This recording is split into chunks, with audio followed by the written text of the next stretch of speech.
So it's the tale of two sons, which you obviously understand will be the story of Jacob and Esau. But I want to tell it from a point of view that's probably a little bit different. I want to talk to you from the point of view of a principal, somebody who has the kids in school. And I think Esau gets a bad rap, and also does Jacob, being called a supplanter and all of the other things that goes with it, because I think there's more to the story than what we can actually see. Because you see these three chapters that go together cover 70 years of their lives. So in 70 years, having whatever 200, 100 verses, you don't get an understanding of everything that's going on. It's pinpointing different kinds of things. So I want you to understand that, you know, when Rebecca and Isaac marry, it was not a fairy tale romance. It was a planned wedding. But beyond that, I think it's also important to understand that Rebecca was not born until the day Sarah died, according to the Midrashic writings.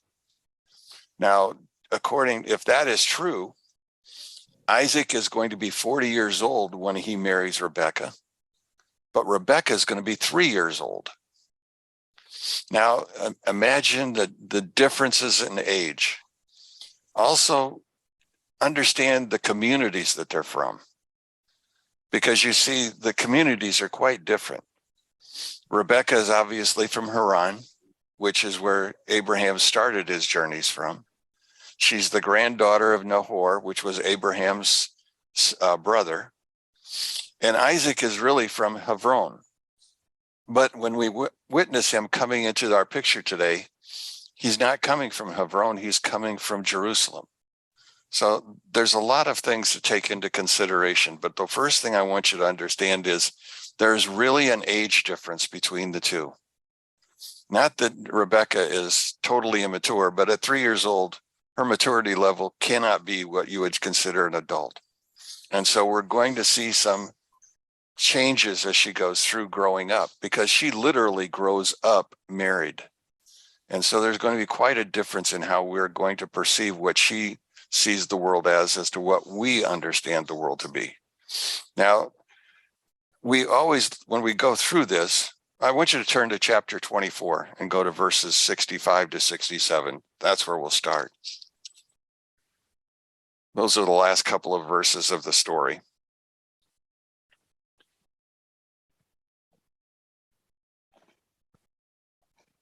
"65 begins, and she said to the servant, 'Who is the man walking in the field?'" Now, the word for field here is the word machon, and it's ha-machon, the field. Whenever the word the field was used in the stories in the Tanakh, they were talking about Jerusalem, and they were talking about the Temple Mount. They were talking about the place where Isaac had been offered up as a offering at that point. So here he is coming back from that same area at that point in time. Now the servant said, and that was Eliezer, "He is my master." She then took the veil and covered herself. The servant told Isaac all the things that he had done, and Isaac brought her into the tent of Sarah, his mother. He married Rebekah, and she became a wife, and he loved her, and thus was Isaac consoled after his mother's death.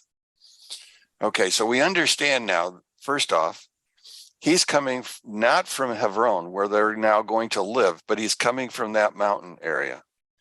In coming, he's walking across this open area, and as he's walking across this open area, she spies him and says, "Who is it?" He said, "This is Isaac. This is who you came to marry." What is her first reaction? She covers her face. So the question is, why does she cover her face? Here she is, she's only 3 years old. Why is she covering her face? Is it that the ritual? No. It appears as though, from reading the writings, she's actually embarrassed. And so she covers her face, because remember, Isaac is, if we were going into the levels of spiritualness, Isaac's spiritual level would be far superior to hers.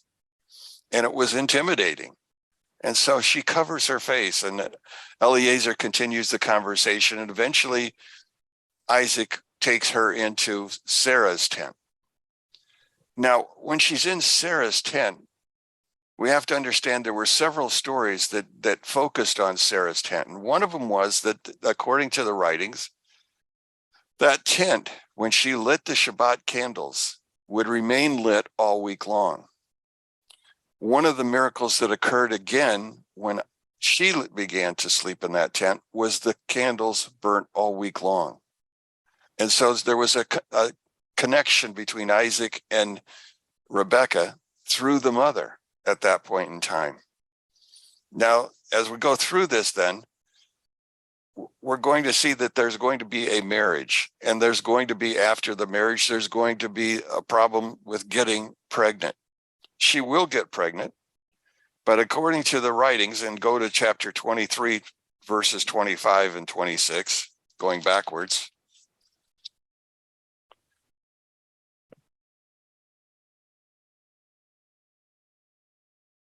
Oh, I miswrote it. It's got to be later on, 20. Well, anyway, let me tell you what I'm understanding. At the point in time in which she becomes pregnant, she will be 23 years old. Isaac will be 60 years old. There's still that age gap. There's still that maturity level. And we also have to understand the relative spiritualness of Isaac. Isaac was a man of study. He was a man who focused on his studies. He dug wells. He didn't need to do a lot of work because that would be done by all the servants that they had at that point in time. So she finds herself pregnant. We know that she went to somebody in order to find out what was going on because she became embarrassed by what was happening within her. Now, according, again, the writings, she went to see Shem, or Melchizedek, and he told her that there were two nations warring within her.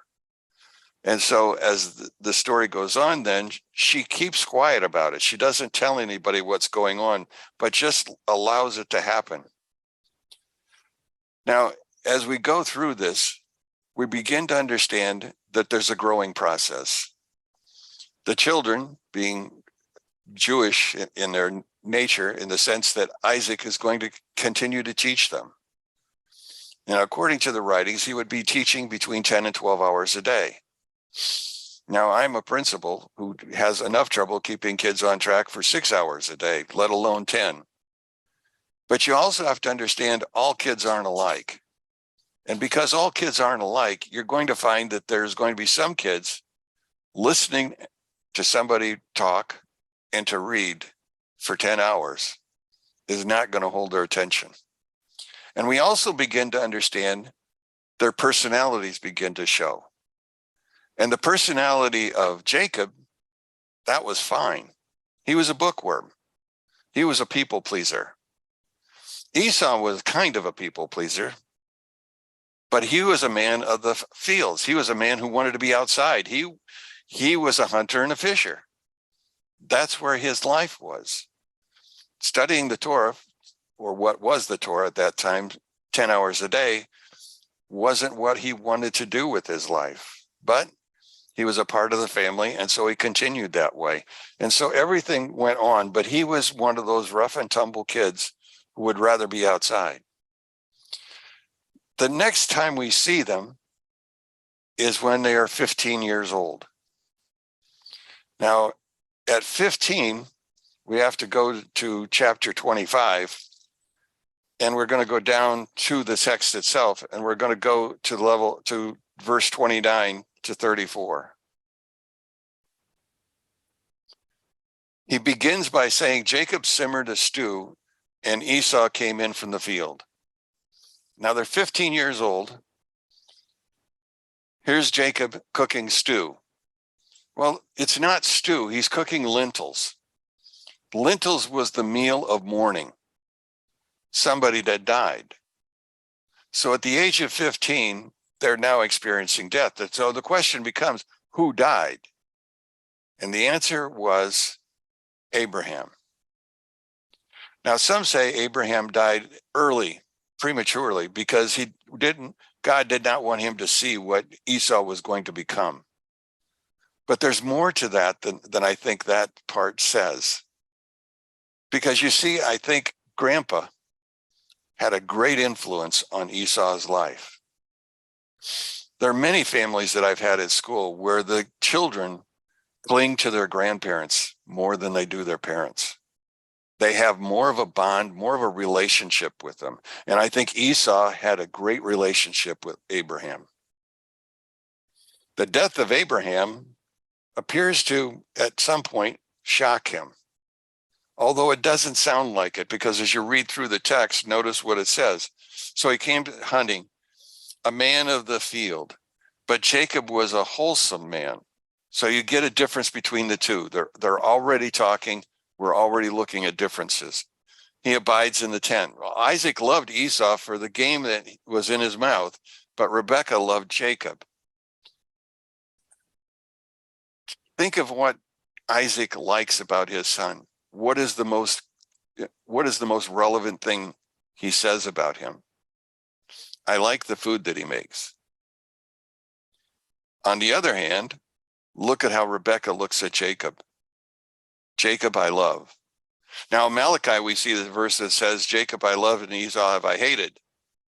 But that's not exactly what it really is here. But we have to know that Jacob belonged to Rebekah and Esau belonged to Isaac. Now, as we go through this, then we begin to understand that there's a lot of play between these two boys. They're not alike, nor can they really be treated alike. But as time goes on, we begin to see something else is happening. You see, on the day in which he comes into the tent, Esau comes in and finds out that his grandfather is dead. Would be a shocking day. But prior to his coming in, according to the writings, he had raped a woman and killed a man. That was how he came in. So his mindset when he walks into the camp is not the mindset of somebody that's 15 years old. Although I've been around 15-year-olds where that would be their mindset. He was off. But that's not the only things that seems to go wrong. Because notice what happens. He wants soup or he will faint and die. Would you faint and die because you didn't have enough soup? Having killed somebody and raped somebody, I would imagine you'd be pretty tired, which I think is really where his mind was at. But as he goes along with this story, as we begin to read the story, poured into my mouth, I'm exhausted. That's what he meant. I'm exhausted. But as he goes on from there, he says, we understand the fact that this lentils that were poured into him were red. And so therefore he received the name Edom, which means red. But Esau also speaks to redness and the hairy redness that he was. Now, Jacob said, sell as this day your birthright. Sell your birthright to me. Barakah. Barakah. A birthright had meaning, but notice how he refines himself or how he speaks to Jacob afterwards. And he says, look, I'm going to die. I'm hungry.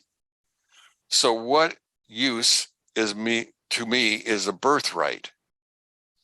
So Jacob said, swear to me this day. And he swore to him and he sold his birthright to Jacob. And Jacob gave Esau bread and lentil stew, and he ate and he drank and got up and he left. What good is a birthright to me? Jacob has offered him, or he is giving away, his right to go into the world to come as the firstborn son. That's what he's giving away at this point in time. In giving that away, he's also telling us what he values the most, and that is this world. This world is about the pleasures that he can receive. That's what he's there for. And so as you go along in this whole thing, we begin to see that there's no real connection between Esau and what's going on within the family camp in his mind. He's already separated himself. Now, according to the stories, Esau was very much like his grandfather. He had loving kindness. But at this point, it doesn't appear that it's now showing at all. And so we walk away from that. Now, the next time we read about Esau, he's 40 years old. So we go from 15 to 40. And so you got to look at chapter 26 and verse 35.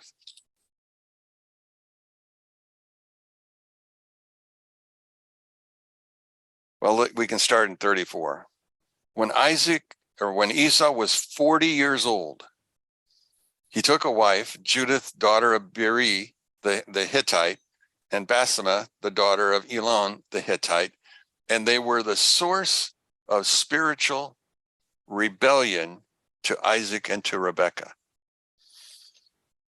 Now they lived in the area of Hebron, and Hebron was populated during the days of Abraham with Hittites. And so these two women would naturally be a part of that community that was there. So he married local girls. But the parents recognized right away that the girls were not really good for Esau. They saw that there was a spiritual darkness that was there. You see, the women seemed to persist in keeping into idolatry. Now, it's said that one of the women, or both of them, it doesn't really say, it simply says that the smoke from the idols, from the burning of the offerings, caused Isaac to begin to go blind. So blindness now begins to show up. Now, as you remember, the event that we're going to see with the blessing, with the offering of the blessing, will occur much later in time. By then, it'll be 20 some years later. So we're covering multiple skips in years. We aren't seeing the full picture. We're just seeing what we can. And then using my imagination and what happened with me for 30 years with kids, I come to the conclusion that he began to walk away from God at about 15. But he still had a sense of kindness that will show up because he now understands his mom and dad really disapproved of what he did. Now, he should have divorced both of them, but that's not what he did.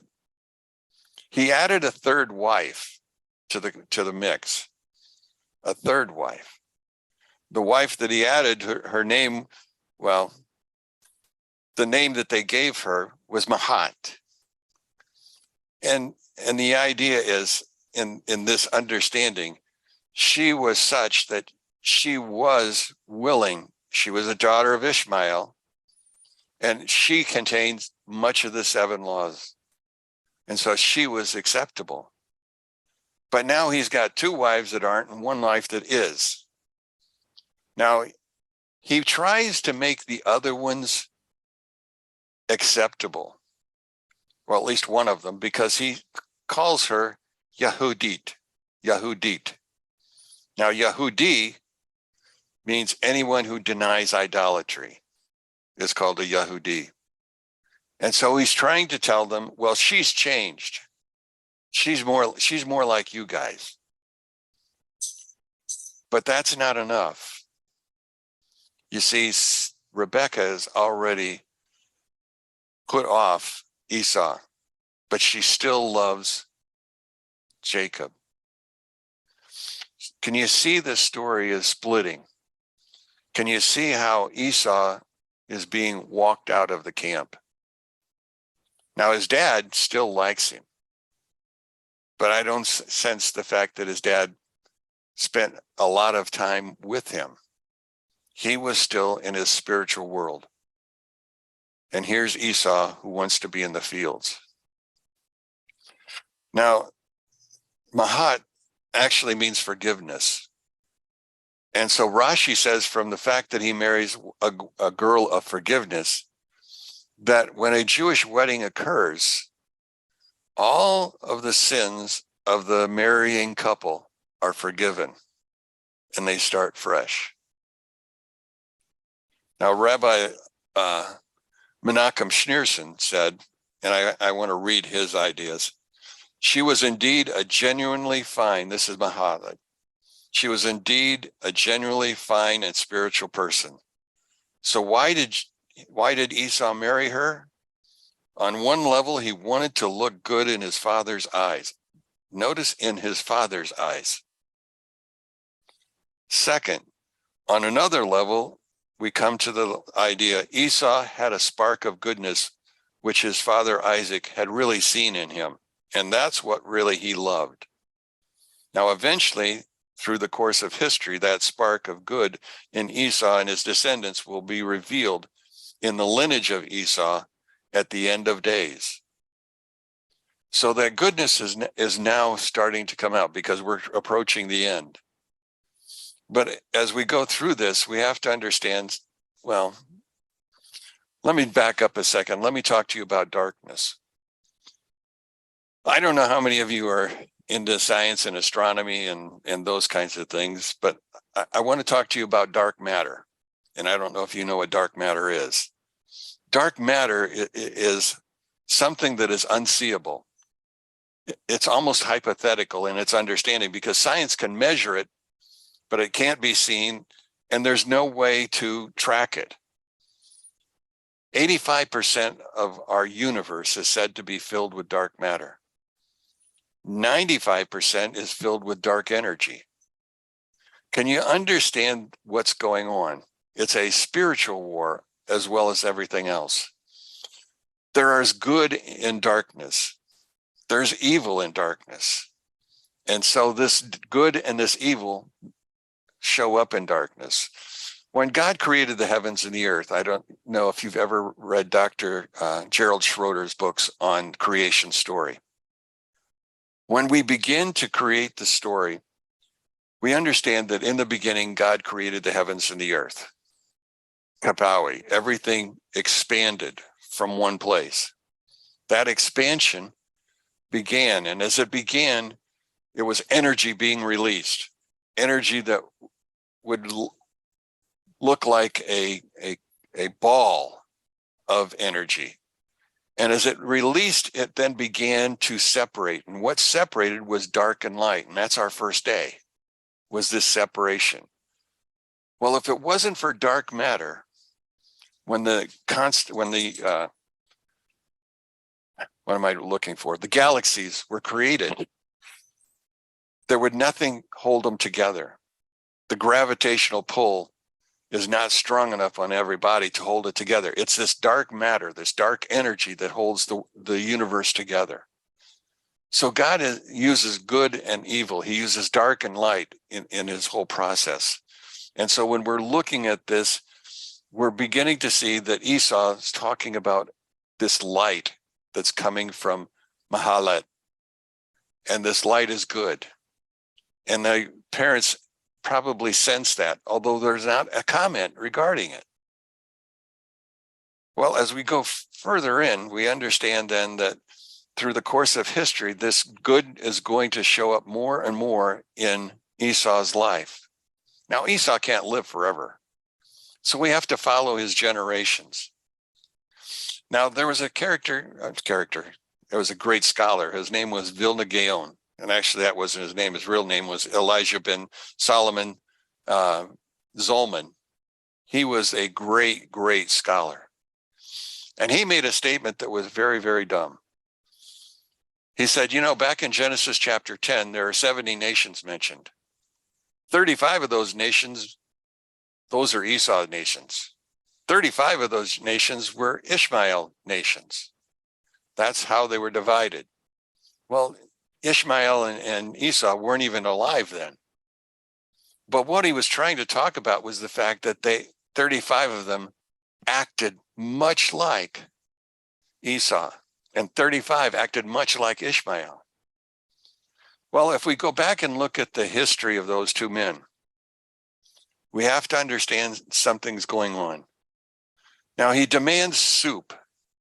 He demands it. Esau, at that point in time at that dinner table, was very materialistic. He had taken another man's wife. He had killed another man. He was very much worldly. He was a hunter. He was a man of the fields. All of the things that he was very much like the world today. You see, the world today, and if you go across the United States, that's one of the things characteristics that we notice. People are all about I. It's very, very materialistic. There is no world to come. It's eat, drink, and be merry, because tomorrow I die. That was the idea of Esau at the blessing, or at the taking of the blessing, or not the blessing, but the birthright. Ishmael, on the other hand, was like his father Abraham in the fact that he was very religious. Problem: his religion bordered on fanaticism. We have the nations that are very much going one way, and we have the opposite, which are the fanatical religions. Islam. How many people are willing to commit suicide so that they can live with 70 virgins in the future? So many, and so many things are going wrong in the world today. You know, before Islam in this last century, or this last half century, began to really build up, the world was governed by MAD.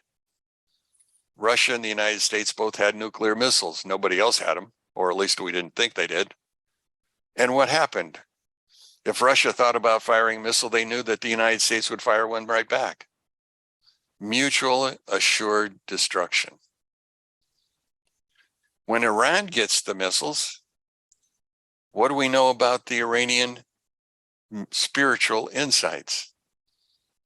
There is no such thing as mutual assured destruction.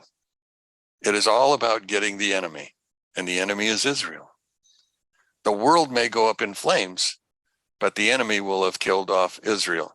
We know that Islam has lived for centuries off of who they can gather. And by gathering, it usually involves a war, a struggle.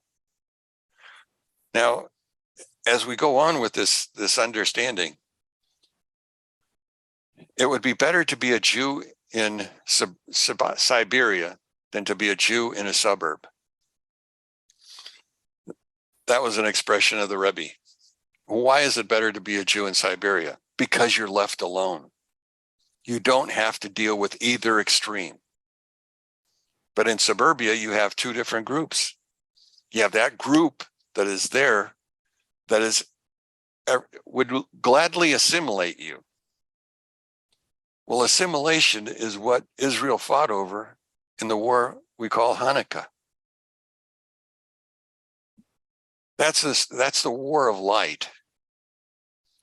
But then on the other side, the radicals, they're going the other way. And that's a war of Purim. Because you see, Haman wanted to destroy every single Jew. His plan began when he sat down to eat with Ahasuerus. But it was defeated when he sat at the same table with Esther and Ahasuerus. Two different groups, two different worlds, both negative. But we go back to Esau. You see, Esau will change. The Greek Empire under Antiochus Epiphanes, that's the one where Hanukkah was happening. He did not object to for them to be Jews. He only objected to the fact that they had to have only one God. They needed more. That's why he slew the pig on the altar. That's why he killed so many people, because they would not give up one God. But you see, he came from the Greek area, which is a part of the Edomite Empire. And so he was lumped into that group. Now, as we go on and we begin to look at what's happening, we have fanaticism on one side and assimilation on the other side. That's what's happening. I want you to go to the blessing itself. I want you to turn to chapter 27. And I want you to look at the first 4 verses because this is going to be significant about what's going to happen. And then I want you to tell me or think about who actually was the supplanter here.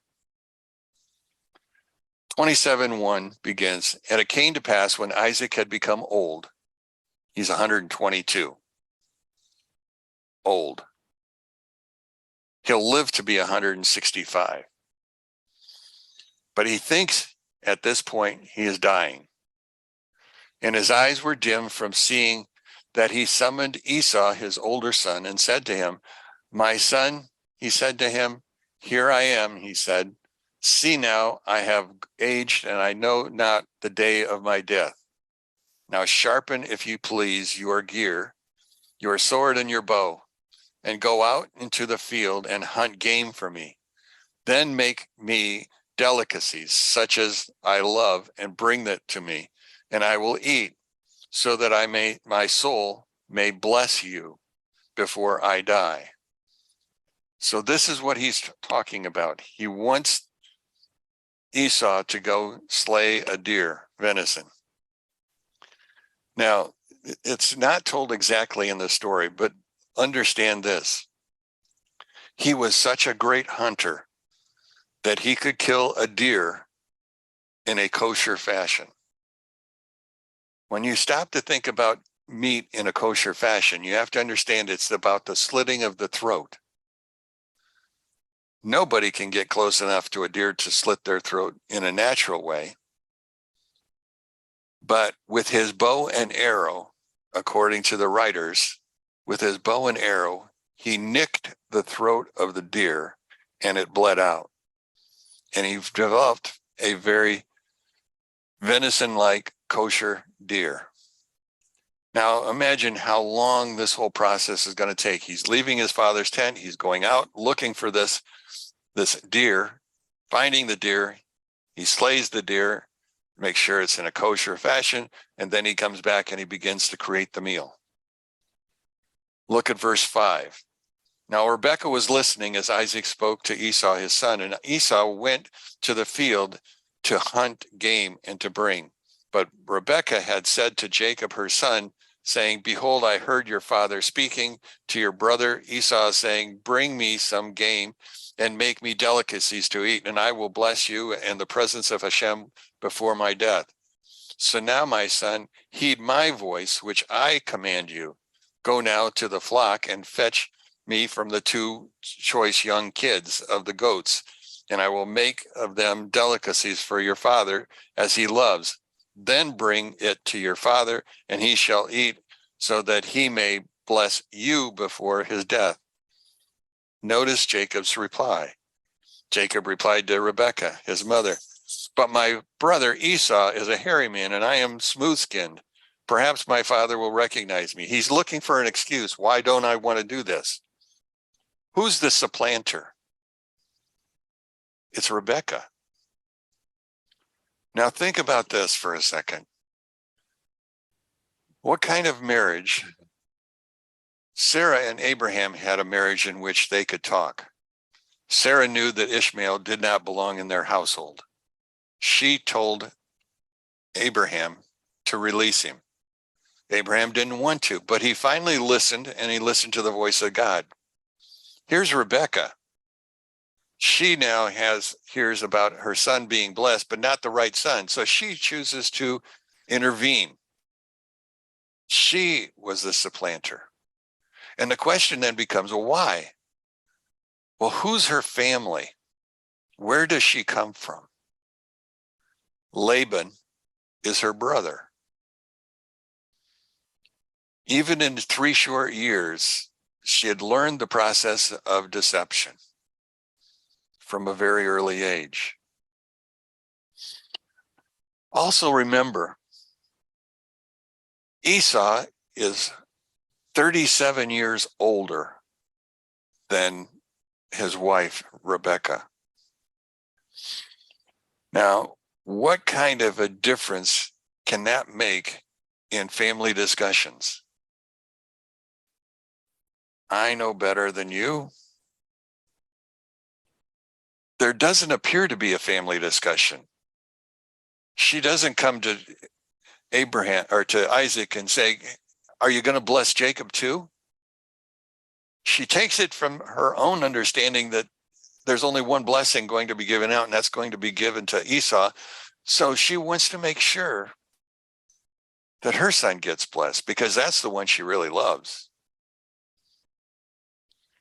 There are many households that I've had to deal with where there was a difference of opinion and age also between the husband and the wife. And the lack of communication between the two led to some terrible consequences for the kids. As I'm looking through this story, I'm reading a story about what it was like when I was a principal. I really am. So at this point, the boys are 62 years old. 62. Far older than we would have a mental picture.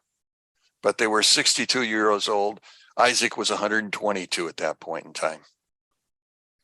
So this is the consequences of what's going on. Now, we know that she steals, or Isaac's blessing goes to Jacob. But I want you to see the tragedy in what's going on. So I want us to go to the blessing itself, and that's also in chapter 27. And it begins in verse number 28. Okay. This is the blessing that he was going to give to Isaac, that Jacob has now stolen. And may God give you the dew of the heavens and the fatness of the earth and abundant grain and wine. Those are the ingredients for Esau. Esau's about the earth. Esau's about the things that are grown. People will serve you and regimes will prostrate themselves to you, and the Lord to your kinsmen, and your mother's sons will prostrate themselves before you. Cursed be those who curse you, and blessed be those who bless you. Well, bless those who bless you. That's the last of the 7 blessings that Abraham received in chapter 12. But notice there's no spiritual blessing in this. The middle blessing simply says that your brother will prostrate himself before you. And that happened. Remember, after the Yarbach, after the defeat of Esau's angel by Jacob, when they approach Esau, Jacob and his family all bow down, and Jacob calls Esau his Lord. Esau represents several kingdoms that we should know about.